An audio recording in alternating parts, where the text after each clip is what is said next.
आप सभी को स्वतंत्रता दिवस की हार्दिक शुभकामनाएं। आज पूरा भारतवर्ष अपने स्वतंत्रता की अमृत महोत्सव मना रही है। 15 अगस्त 1947 को हमारा देश आज़ाद हुआ, किंतु क्या हमें इस बात की समीक्षा नहीं करनी चाहिए कि हम गुलाम ही क्यों हुए थे जो हमें आज़ादी पर मिली? अगर इस बात को समीक्षा करनी है तो हमें इतिहास के पन्नों को पलटना पड़ेगा और पलटते पलटते 1498 में जाना पड़ेगा, जब पहला पुर्तगाली वास्को डिगामा भारत आया था और पहला स्पेनिश कोलंबस 1492 में अमेरिका गया था। उस समय में यूरोप के पुर्तगाली लोग, स्पेनिश लोग ऐसे दुनिया के विभिन्न समृद्ध देशों को ढूंढा करते थे, जैसे आज के समय में हम विभिन्न ग्रहों के ऊपर रिसर्च कर रहे हैं, विभिन्न ग्रहों को हम ढूंढा करते हैं। जब पुर्तगाली भारत आया तो भारत की सुख समृद्धि, यहाँ की संस्कृति का प्रचार यूरोपों में बड़े जोर शोर से हुआ और यूरोपियों के मन में ये लालच आने लग गई कि भारत पर कैसे राज किया जाए, उन्हें भारत को कैसे लूटा जाए। अमेरिका को लूटने में वे कामयाब हो चुके थे। वहाँ पर स्पेनिश लोगों ने वहाँ के अमेरिका के जो मूल निवासी हुआ करते थे, जिन्हें रेड इंडियंस कहा जाता था, उनकी खात्मा करना शुरू कर दिया। महज 500 वर्षों में जो वहाँ की जो तब की जनसंख्या करीब 11 करोड़ की थी, उन्हें घट करके 55,000 पे ले आया गया। और स्पेनिश के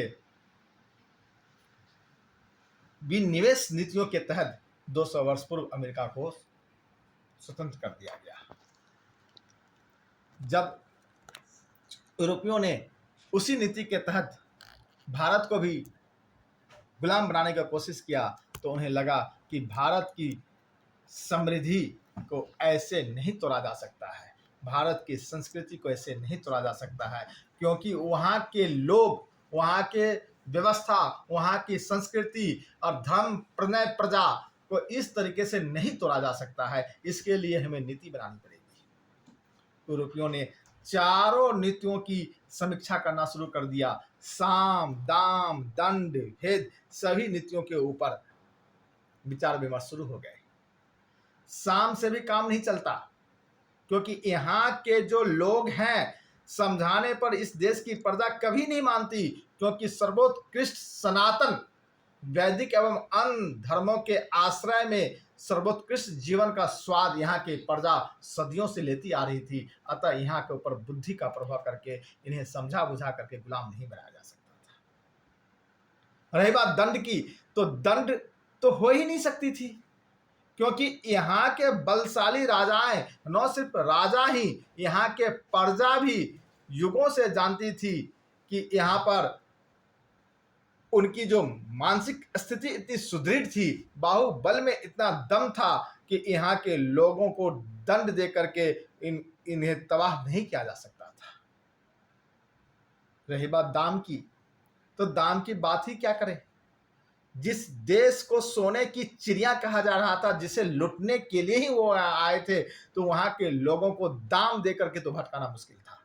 तो ना उनकी साम चली, ना दाम चली, ना दंड चली, तो एक नीति बची थी, भेद नीति। तब यूरोपियों ने उस समय में भेद नीति में निपुण ब्रिटेन की सहायता लिया और ब्रिटेन को कहा गया कि आप भेद नीति के तहत भारत में जाकर के उनकी संस्कृति को तोड़िए। ब्रिटेन ने अपने जासूस के तौर पर वहां के यात्रियों के रूप में विभिन्न लोगों को, जासूसों को भेजना शुरू कर दिया। वहां के ब्रिटेन से आए हुए जासूस यहाँ के एक एक चीजों की समीक्षा करना शुरू कर दी, भारत के हर एक कोने में घूमना शुरू कर दिया। वो यहाँ की वर्ण व्यवस्था के बारे में अध्ययन करना शुरू कर दिया, व्यक्तिगत स्तर पर चारों आश्रम की व्यवस्था, परिवार व समाज की व्यवस्था, राजकीय व्यवस्था, अर्थव्यवस्था, न्याय व्यवस्था, शिक्षा व्यवस्था, धर्म व्यवस्था, पूजा पद्धति, भौगोलिक स्थिति, ऋतुएं, आपस में ऋतुओं का संबंध, पशु सृष्टि इत्यादि सब कुछ की एक एक बिंदु का अध्ययन बड़े विस्तार से करते गए और अपने डायरी में नोट करता गया। जब ये सारे नोट किए गए अध्ययन ब्रिटेन को दिया गया, तब ब्रिटेन ने कहा कि यहाँ के तोड़ करने का बस एक ही चीज है कि यहाँ के वर्ण व्यवस्था के चलते यहाँ के लोगों में ही आपस में लड़ाया जाए। जब लोग आपस में ही लड़ने लग जाएंगे, एक दूसरे से घृणा करने लग जाएंगे, छुआछूत की भावनाएं के चल आएंगे, एक वर्ण दूसरे वर्ण से घृणा करेंगे, तब ये टूट जाएंगे और एक एक करके हम फूट डालो और शासन करने की नीति में आएंगे। सबसे पहली आघात किया गया यहाँ के शिक्षा व्यवस्था के ऊपर। आधुनिक शिक्षाकरण के नाम पर यहाँ के प्राचीन शिक्षा व्यवस्था, गुरुकुल व्यवस्थाओं को खत्म किया गया। ब्राह्मणों को बेरोजगार किया गया ताकि वो सरकारी नौकरियों के ऊपर डिपेंड कर जाए। यहाँ के छोटे छोटे सियासत और राजाओं को कूटनीति के तहत आपस में लड़ाए गए और हारे हुए राजाओं के जो सैनिक थे उनका सैनिकों को अपने में मिलाते चले गए, या तो उनका खत्म कर दिया गया या उन्हें अंग्रेजी सैनिकों में उन्हें लेना शुरू कर दिया। इस तरीके से क्षत्रिय जो सैनिक क्षत्रिय थे और जो वहां पर राजाओं के यहाँ सैनिक में काम क्या करते थे, उन्हें भी बेरोजगार किया गया। ऐसे राजाएं बल्क में अंग्रेज उन्हें नहीं हरा पा रहे थे, उन राजाओं के ऊपर दूसरा दौर चला। उन्होंने उन्हें कहा कि आप जो अपने सैन्य व्यवस्थाओं के ऊपर इतने सारे खर्च करते हैं, हम अंग्रेज तो आपके दोस्त हैं, सैन्य व्यवस्था को हम मदद देंगे, आपको अंग्रेजी सरकार के द्वारा मदद दी जाएगी, आपको बंदूक दिए जाएंगे, आपको तोप दिए जाएंगे, आपको गोले दिए जाएंगे। इस तरीके से आपको सैनिकों की संख्या बहुत कम रखने की जरूरत पड़ेगी, इतना खर्च करने का जरूरत नहीं है। इस तरीके से सैनिकों को भी बेरोजगार बनाया। आधुनिक व्यवसायीकरण के नाम पर यहाँ के घरेलू उद्योग, यहाँ के जो पारंपरिक उद्योग धंधे थे, उन्हें भी खत्म किए गए और यह कहा गया कि सरकार का काम व्यवसाय करना नहीं है, समाज का काम प्रॉफिट करना नहीं, ये तो व्यापारियों का काम है, ये व्यापार हम करेंगे, आप तो बस कर लीजिए और जो कमीशन आएगा वो हमको बांट दिया करेंगे। इस लोभ लालच से यहाँ के सियासतों को ऐसी तरह का लोभ लालच दिया गया ताकि यहाँ की पारंपरिक व्यवसाय खत्म हो गई। शूद्रों को बाकी 3 वर्णों के प्रति भड़काया गया, उनके मन में हीन भावनाएं बोई गई और उनका धर्मांतरण किया गया। इस तरीके से चारों वर्ण व्यवस्था में इस तरीके के विष घोले गए कि सब एक दूसरे से टकराने लगे। फल ये हुआ कि हम गुलाम हो गए।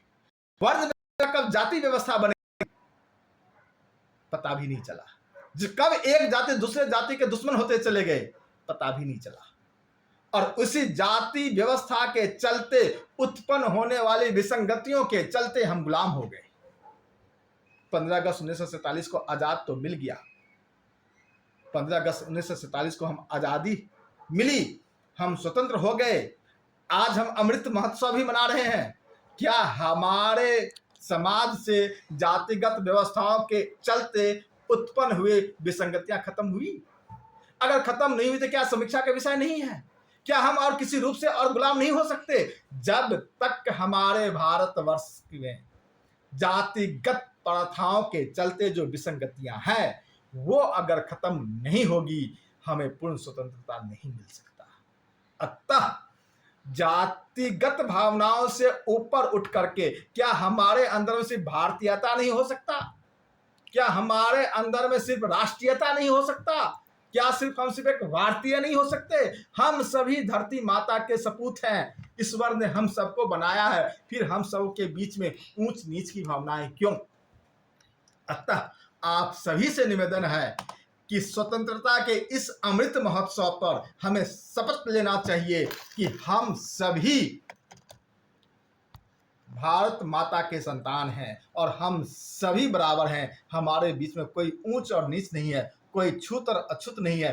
जातिगत परंपराओं से ऊपर उठ करके सबसे पहले हम भारतीय हैं और हम भारत माता के संतान हैं। भारत के लिए हम कुछ भी कर सकते हैं, हम सब एक हैं। अगर इस भावना से रहेंगे तो हमारा देश पुनः विश्व गुरु के पद पे आएगा, हम फिर से विश्व में विश्व सर्वश्रेष्ठ विश्व शक्ति के रूप में आएंगे। इसी शब्द के साथ आप लोग सबों को पुनः स्वतंत्रता दिवस की हार्दिक शुभकामनाएं देते हैं। धन्यवाद।